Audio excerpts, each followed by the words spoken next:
Bonjour notre cher fidèle internaute des www.congo-mignon TV acoustique. Bienvenue sur votre émission Bosolo Yaba Artiste, une émission de genre socio-culturelle, une émission de découverte. À travers le mignon garçon de la presse internationale, vous allez découvrir beaucoup de choses de ses invités.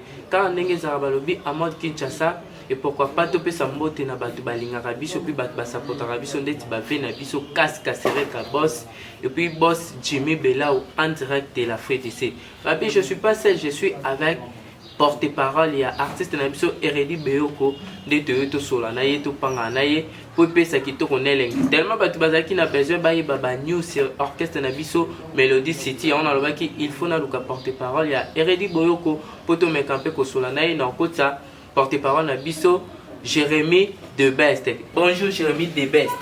Bonjour mignon de la presse congolaise. Ouais, tu as vu Kevin na biso Jimmy Bella ou na biso en direct, il y a Congo Mignon TV acoustique. À ça moment la besoin toyer ba pesa na un programme il y a Melody City pour ba yo kana. Melody City programme na ngeza kana micho to na finissage ba clip. To za sur la clip et sili ya na décembre. Donc ya pour mes activités comme ya pour mes sacrifices. Donc oui kama mina mo comme na mboka mo papa possible Eredi Boyoko. Ok, un grand merci na batu tout balingaka Eredi Boyoko papa possible. Et pourquoi pas saluer aussi Fifi Siwa Stone la bella talara RTGA Gare Central yende au konjama makasi. Ouais tout zongela masolo ya orchestre. Est-ce que orchestre za wapi et puis évolution na mweza nene. Orchestre za na jobo. Évolution les amont normal, vous savez vraiment ça pepele donc to connaît lenge. Siko ba news asikezani po batu baleli leli babi sans faire bail boyoko susu artiste na biso Eredi Boyoko côté to ebité Eredi Boyoko a permis ou soit confinement kaka tonne. Non, papa possible a permis à un studio azolambela bango eloko moko ya bien. Mais toti bango te na outa to so savoir moi bien c'est honneur et kanga donc et kanga vraiment partout kanga jobure et kanga poto et kanga kin donc tita moza la reine de fleurs ou leader à pesa tête de dire mon boss de tous les boss. Thierry Mayumu l'ambassadeur élégant depuis Paris. Moi aussi j'en profite de l'occasion d'appeler ça boss Thierry Mayumu mbote André qui à Paris wana. Ouais, tout peut ce qu'on indus na ndenge ya Congo. So na ndenge ya Congo, vous voyez orchestre tondene. Na ndenge ya Congo orchestre vanda yimo ko so leader a commis sur place vu qu'il y a leader azana na jobo kuna mais en décembre déjà dans après confinement leader azo koma kin azo yamba ma pour recruter ba artiste aya pe mam pour sa promotion ya ba clip et promotion ya album na biso. Donc leader pe aya bongo pambake. Il faut y avoir ça ni à un bon père estimateur pour que peut être un concert live pour que tous à la topé ça va tout bilo quoi ya belle to que le concert na biso. Mais yo zo pour mis leader no trop Eredi Boyoko papa possible mais batumsu ba lo ba kena ba jobo wana batumsu pe ba kota te maya. Madame Naloba, les boss de tous les boss Jimmy Bola aïe bango déjà que no wana vraiment leader à makambo donc il faut t'aider accompagner même pied dans la casque c'est ka boss depuis jobo c'est non Jimmy wa vraiment Eredi Boyoko wana vraiment poison wana vraiment papa possible alors que ça makambo vraiment qui te leader nanga asa makambo leader moko te na Afrique leader moko te na Congo à Salamo donc il faut la commissaire belé wana siko lo ba keno artiste na biso Eredi Boyoko à l'équipe presque ba artiste belé à Jogo. Maintenant na mon artiste na Jogo te na mon artiste à part Eredi Boyoko papa possible. Oh mais artiste na Jogo basé belé malgré notre temps ba ko moté pour na foule ba msupe mais artiste basé belé ba orchestre pesé belé yo tikara orchestre na mina Melody City ne. Oh mais orchestre Melody City am tekangi Jobo na non te ki orchestre Melody City am tekangi Jobo. Na micho leader aka moko na Jobo ezaka Eredi Boyoko papa possible. Ici OK, on va profiter na pesa Eredi Boyoko papa possible mbote talaka ye. Ndé déjà porte-parole nazo confirmer que yene makamu Melody City kangi Jobo ngana boboya na ngate pour bata la biso ndé ba sa ba commentaire na bango pour ça qui tourne lengi. Siko na ndenge ya bakin awa. Soki oki ko placer artiste na biso Eredi Boyoko papa possible hotel na barani. Na ndenge bakinya si on a placé leader papa possible na mon atie ah Jérémy de Best. Artiste basé belé na Congo au peut ba na talent ceux qui ont placé vraiment placé si y aura papa possible non bien mignon si on a placé na genre ni na complètement na genre placé parce que non ba ça non ba merci ba tu vas me belé ko yembeli ndeke seni moni ko imile que c'est na création que c'est un mokana lo ba mana ko sauter autant mais boss de tous les boss au monde bien que papa casque casser ka poisson ayibi makamna lo ba donc il y a côté au sama hôtel kuma côté donc na kinya artiste a comparé na Eredi Boyoko azate est-ce que artiste mso Eredi Boyoko pe asala ba featuring na ba artiste mso ana bike na tia ça que je monte ça va fit na ba grand Adam Kolo a déjà grand ce qu'on comparé na kinya so na ndenge ye avanci orchestre sali mamunyo stu ya on abi na ba Congo awa na ninga te par rapport moi concurrence zanga te okyo chena nani parce que na ninga ba jobu to bi Eredi Boyoko papa possible a khalikolo parce que na ninga ba Congo koto boy aya ka zonga ya ki ko na ninga yo monela vraiment na ninga par rapport ça polémique. Bon, ça polémique, Babi Montoya le grand makambo azate. Eredi Boyoko azala le seul leader à faire voyager par artiste avec Mimi Bangwa zone si Bangwa les tout 5 et bakima. Yo na mito ça ko que ça te mukia si manda mais ma ba artiste te mera 5 personnes sur ba zone yo na kin. Mais que ba sans moté. Donc que m'ta comparer na Eredi Boyoko azate na 5e génération azate na monate. Bon, encore yo monate nga okyo tanga ba Congo peut-être so e dérange te nga okyo tanga ba Congo yo lo ba so aleki te. Tanga vraiment ya pe na mo tanga ba Congo sunata wale nga mo sona no répondre ba question ba réponse yanga. Bon, na tanga 5 artistes ya awa ya Congo na bandi na déplique ndina niso te déplique za na Congo de Pomba Alliance te plaît wabeta ba décaler nebiete nga na bikane Eredi Boyoko sile et bongo soto tie Ibrator contre maître Ibrator piano te ko sala assemblée te Ibrator piano par rapport na Eredi Boyoko parce que on compare tout va beta nga basima ba musique asima bani abanda kuna mtu afya voyager abeta musique world teno kataba utela ba clip la reine des fleurs tala son tano qualité na nani parce que on comprend honorable Didier Kabesa nani so bon tengo bina filet na biete donc aya d'accord a te makuti ne Eredi Boyoko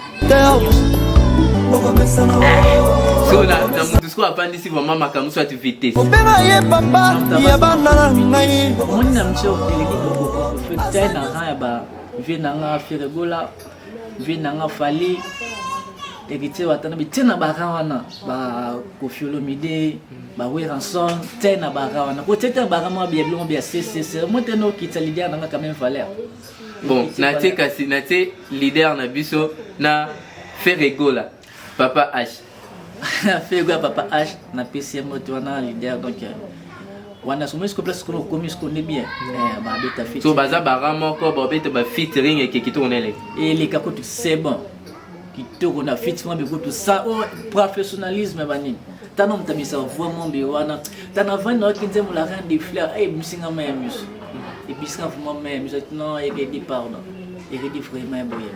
Parce que sortie officielle il y a nzema biso la reine de fleurs et ça quand c'est pour quand sortie officielle la reine de fleurs et ça na août début août déjà pour consommer la reine de fleurs donc nous pesa soka donc et ça vraiment ton cause so pour na ba pays ba promotion bo ça neni quand ba télé bani wa net ami to ça plein promotion ba clip muto pas en pour ça ya zo biso soit azan pour ça CD avec un Instagram abetika Eredi Boyoko officiel donc soit dans na YouTube abetika Eredi Boyoko amona ba nini so ba chaîne so to ça là déjà na nini donc to ça wana 24 ba biso ska le toy kai mo leader ndelo ba ka turo bokolota biso et comme surtout au ballot tabino est-ce que y a pas si le gars qui cité par exemple moi leader non pas si ça qui cité mignon boto benga oni na moni turo bakolo tabiso na to tikela ba mono tamba keni mukieka semestre tikela mon pétant et l'autre côté ba balala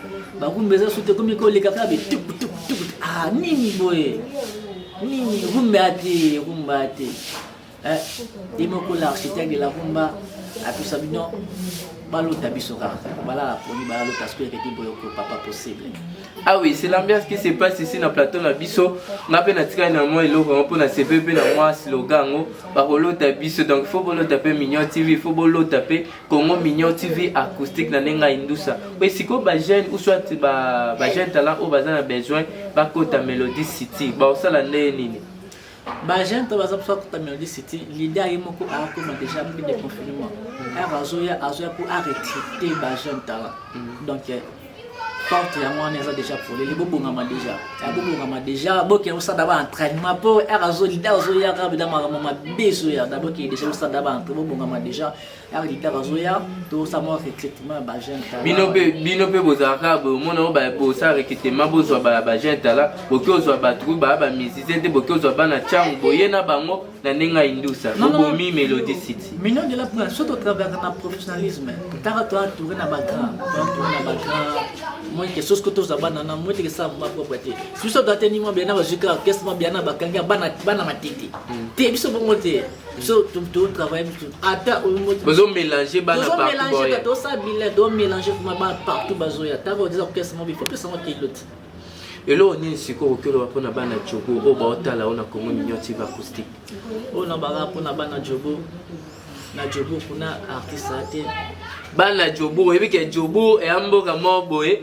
ya ba noko vraiment donc bana jobo mote na bino yango porte-parole na bino Jérémy de Best yeyo pesa na nous communiquer pour na bana jobo pour na ba massa bandeko ba casino baza kuna batala pesa kitoko nele ouais communiquer ça que bana jobo artiste bino wana ready boyo pour donc album na bino boza kebele c'est vraiment sacrifice et man déjà en décembre donc bozaka wana boza pesa pété pour ba kosa bino te pour na jobo kuna leader azate na toka ready boyo ce qui se go lo ba leader azate ngana ebi mois 2 mois 3 ebi te ke ba mona nge égoïste mais un an babo leader azate na jobo bana jobo ba ebati ba ebi ke non leader azate a pas ready boyo ko leader azate na jobo.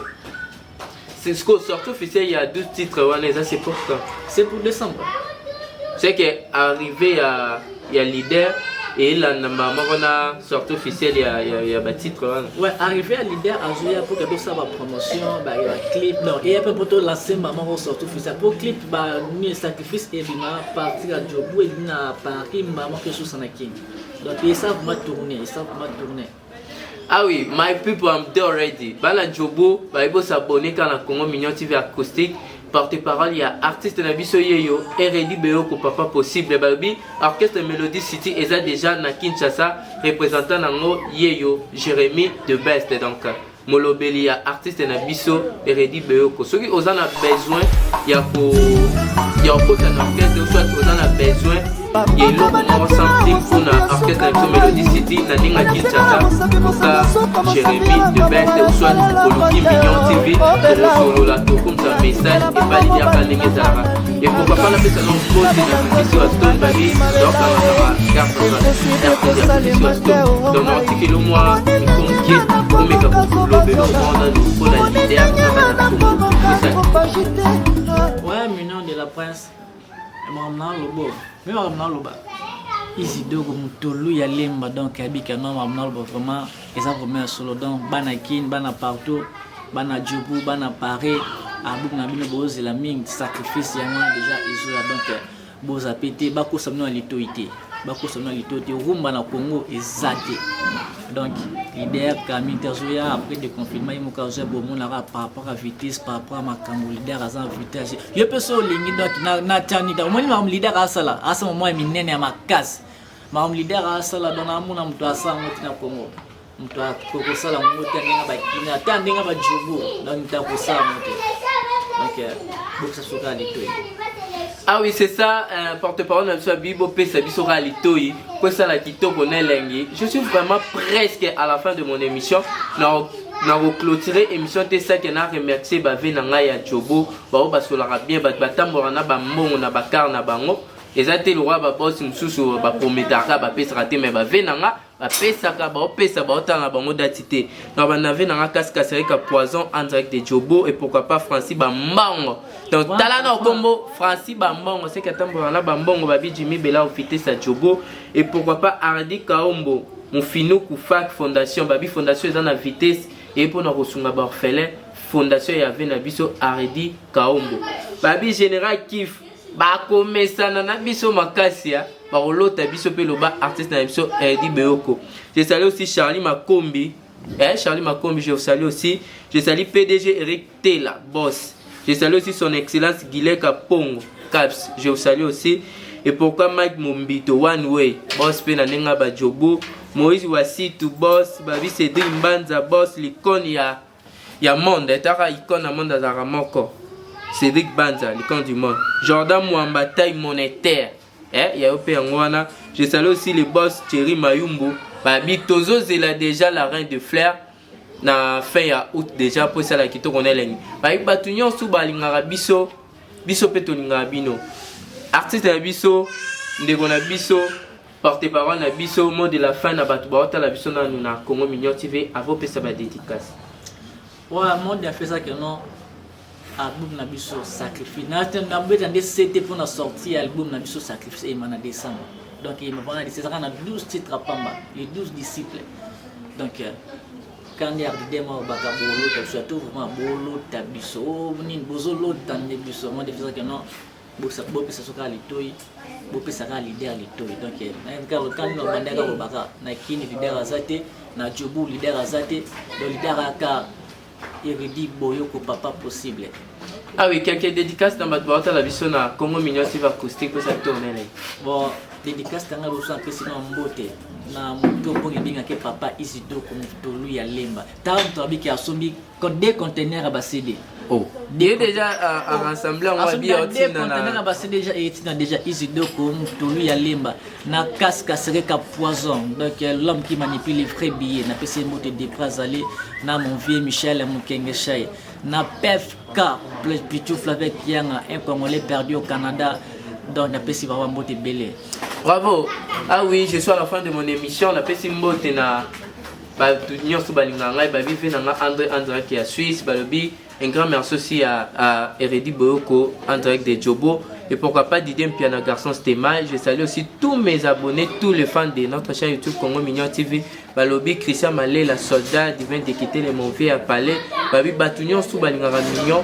Bo s'abonner à Congo Mignon TV. Babi DJ Tigana Tari Club, mais Azas qu'on a bampandi mususu. Babi nzembo déjà ya artiste na biso Erdi Boyoko Kalamite ezobima bobeta betango na ba club na bino na bani na bino et ça kito on elengi bo s'abonner na Congo Mignon TV na sima caméra ezara toujours Jonathan Koubelon. Bo s'abonner, on se voit à la prochaine, bye bye.